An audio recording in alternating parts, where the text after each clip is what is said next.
Bismillahirrahmanirrahim. Alhamdulillahi rabbil alamin. Wassalatu wassalamu ala asyrafil anbiya'i wal mursalin wa ala alihi wa sahbihi ajma'in. Rabbi shrah li sadri wa yassir li amri wa hlul 'uqdatam min lisani yafqahu qawli. Subhanaka la ilma lana illa ma 'allamtana innaka antal alimul hakim. Wa la hawla wa la quwwata illa billahil aliyyil azim. Amma ba'd. Wahayyakum bi tahiyatil Islam. Assalamualaikum warahmatullahi wabarakatuh. Alhamdulillah, syukur kita kepada Allah Subhanahu Wa Taala. Dengan limpah kurnia Allah Subhanahu Wa Taala masih lagi kita dapat berada dalam majlis ilmu walaupun secara maya. Moga-moga majlis ini yang majlis ilmu ini yang merupakan satu taman daripada taman syurga, dan ilmu itu merupakan makanan kepada ruh, oksigen kepada ruh. Kita kadang-kadang kelaparan, tubuh kita kelaparan, tubuh kita mengalami dahaga, merasa dahaga dan sebagainya, maka cepat-cepat kita mencari makanan, cepat-cepat kita mencari minuman. Maka begitu pula dengan ruh. Ruh juga mengalami kelaparan, ruh juga mengalami dahaga. Tetapi makanan dan minuman ruh bukanlah seperti jasad. Tetapi makanan dan minuman ruh adalah ilmu, adalah majlis zikir, zikrullah, adalah solat dan sebagainya. Ini yang memberi kekuatan dan memberi oksigen kepada ruh. Kadang-kadang kita kepenatan jasad, kepenatan, begitu juga ruh kepenatan. Jasad kepenatan mungkin disebabkan kurang makanan dan minuman, maka begitu pula dengan ruh. Ruh juga mengalami kepenatan sekiranya kurangnya ilmu, kurangnya takwa, kurangnya zikrullah dan sebagainya. Sidang penonton yang dirahmati Allah sekalian, pada siri yang lalu kita membicarakan tentang betapa dahsyatnya riak, betapa buruknya riak itu, dan betapa mudahnya kita terjatuh ke dalam riak. Riak kita tak faham boleh merosakkan amalan kita, tertolak amalan kita bila mana kita berlaku curang dengan Allah Subhanahu Wa Taala. Kita, mulut kita, tubuh kita melakukan ibadat, tetapi niat hati kita kepada selain daripada Allah Subhanahu Wa Taala. Allah Taala Maha mengetahui kecurangan tersebut, maka ia akan merosakkan amalan kita. Amalan kita akan tertolak, amalan kita akan dilontarkan kembali ke muka kita di hari akhirat kelak. Riak juga menyebabkan kemurkaan Allah Subhanahu Wa Taala.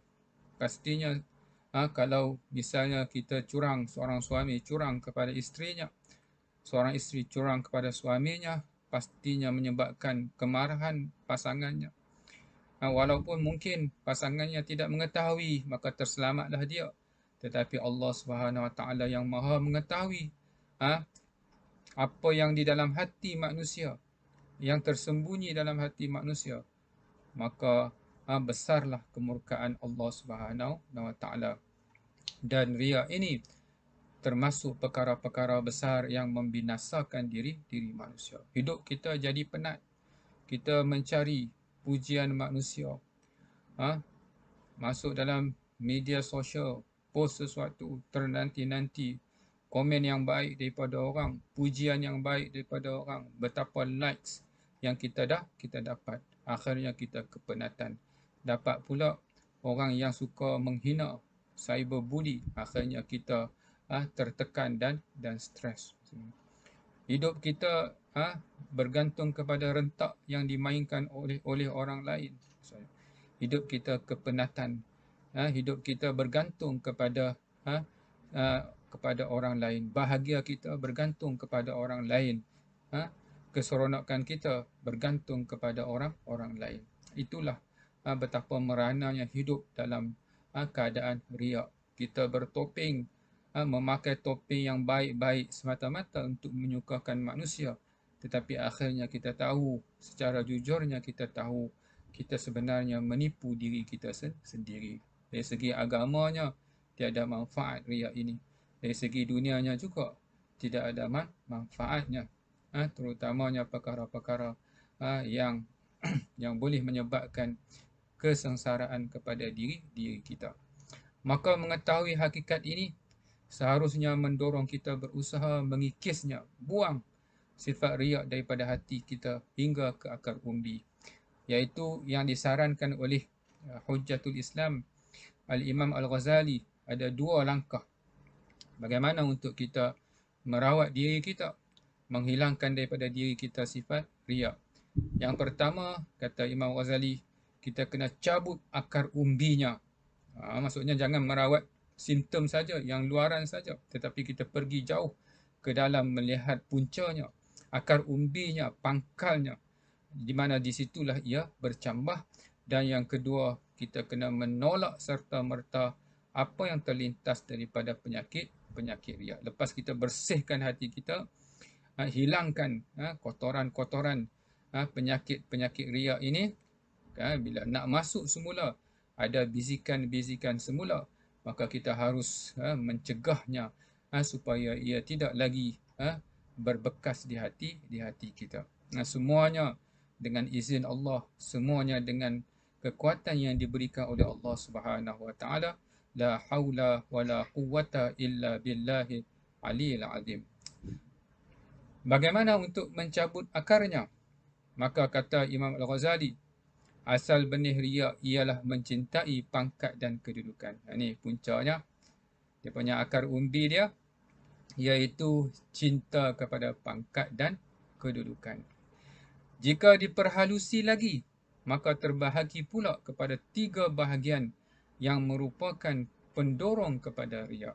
Jadi kalau kita tengok, asasnya iaitu seseorang yang riak ini bila dia inginkan ataupun terlalu mencintai pangkat dan kedudukan. Maksudnya dalam hati dia, matlamat hidup dia, maksudnya nilai ataupun makna hidupnya adalah pangkat dan kedudukan, maksudnya. Itu maksudnya. Bila mana cintanya, tujuan hidupnya, maksudnya, adalah pangkat dan kedudukan. Jika diperhalusi, kita pecah pula kepada 3 bahagian. Iaitu apa? Iaitu pertama, suka pada pujian orang. Ini kita kena latih diri kita. Kita setiap hari kita kena tegaskan kepada diri kita, iaitu hidup kita bukan untuk mencari pujian orang. Biar kalau orang tak suka kita, biar, asalkan apa yang kita buat itu diredai oleh Allah Subhanahu Wa Taala. Pujian orang, tak puji, sama saja, maksudnya. Sama saja bagi kita, maksudnya. Ustaz, tak bolehkah suka pujian orang? Semua orang suka dipuji, biasa, itu normal, fitrah. Tetapi hidup kita tidak boleh bergantung kepada pujian orang, maksudnya. Jangan pujian orang itu menentukan siapa kita. Tapi kalau orang puji, kita tak minta untuk dipuji. Tapi kalau orang puji, maka hadza min fadli rabbi. Ini semua kelebihan yang ada pada kita daripada orang lain, maksudnya. Cepat-cepat kita cover, maksudnya.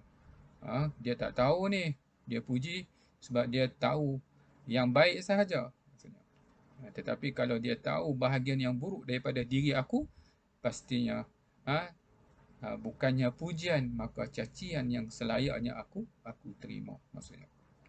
Jadi tuan-tuan dan puan-puan yang dirahmati Allah sekalian, yang pertama, biji benih ataupun punca kepada akar umbi kepada riak ini yang harus kita bersihkan adalah suka kepada pujian orang. Kita buat kerana apa? Kita buat kerana Allah Ta'ala suka. Benda baik, benda ibadah, maksudnya. Orang nak puji, tak puji, tak ada masalah, maksudnya. Tidak ada masalah.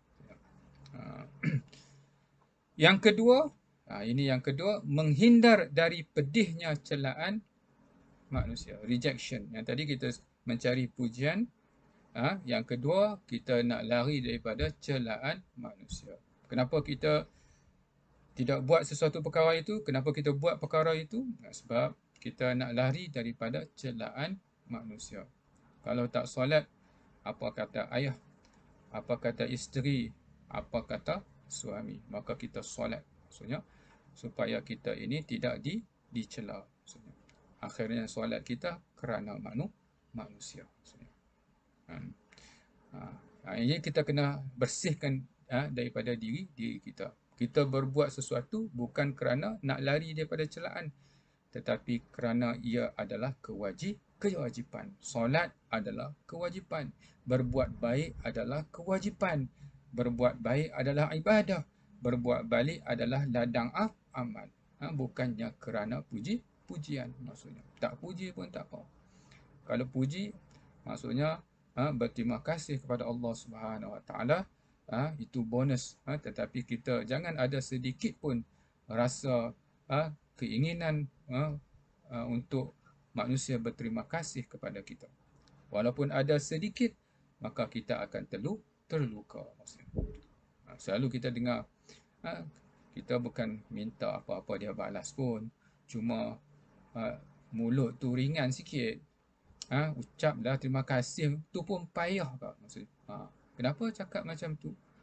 Maksudnya, apa yang kita nak sebenarnya?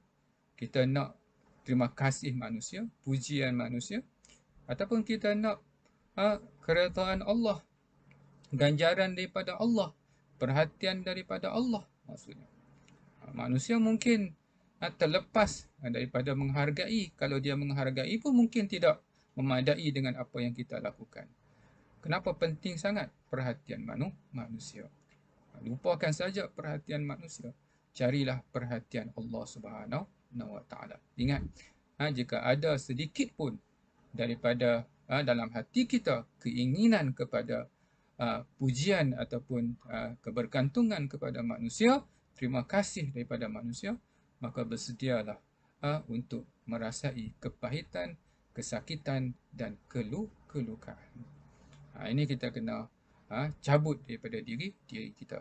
Dan yang ketiga, dia punya akar umbi dia yang harus kita cabut terus daripada hati kita ialah tamakkan hak orang lain. Suka kepada apa yang orang ada. Maksudnya, tidak rasa cukup dengan apa yang kita ada. Ini punca antara punca utama. Saya sebut dulu menurut pakar psikologi, psikoterapis, maksudnya pengalaman yang lama dalam bidang kaunseling, bidang psikoterapi, seorang pakar daripada barat, dia menyatakan punca utama seseorang itu tertekan, masalah mental, apabila dia tidak merasa cukup dengan apa yang dia ada. Maksudnya, the feeling of insufficient, maksudnya rasa tidak cukup. Sebab itu kita setiap hari mulut kita biasa dengan Alhamdulillah. Terima kasih Allah, iaitu kita shift kita punya fokus, alihkan fokus kita kepada apa yang kita ada, bukannya kepada apa yang kita tiada. Maksudnya, ini dapat mengelakkan untuk kita tamakkan hak orang lain, terlalu inginkan perkara yang kita tidak ada, yang akhirnya menyebabkan kita jadi tertekan. Maksudnya, InsyaAllah tuan-tuan dan puan yang dirahmati Allah sekalian, nanti pada siri yang akan datang kita akan lihat pula apakah penawarnya. Kita dah tolong usaha cabut dia punya akar umbi dia. Yang pertama, suka kepada pujian orang. Latih diri kita maksudnya. Mulai hari ini, saat ini, maksudnya hidup kita bukan mencari pujian orang. Kita tak kisah orang puji ke tak puji. Itu yang pertama. Yang kedua, kita kena elakkan daripada hati kita bila buat sesuatu nak lari daripada celaan manusia. Tak, bukan. Kita dalam hidup kita buat apa yang Allah Ta'ala suka. Pujian, celaan itu bukan maksudnya keutamaan kita maksudnya. Dan yang ketiga adalah mengelakkan daripada tamakkan apa yang kita tiada, tamakkan hak orang lain. Ini akar umbi kepada penyakit riak yang harus kita berusaha untuk bersihkan daripada hati kita. Kita kena latih selalu ni.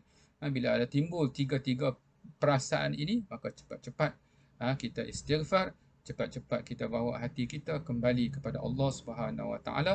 Cepat-cepat kita isti'adah, meminta pertolongan daripada Allah, daripada syaitan maksudnya. InsyaAllah pada siri yang akan datang, kita akan bersambung dengan apakah penawarnya untuk penyakit riya ini.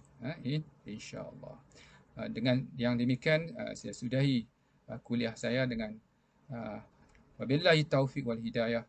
Wassalamualaikum warahmatullahi wabarakatuh.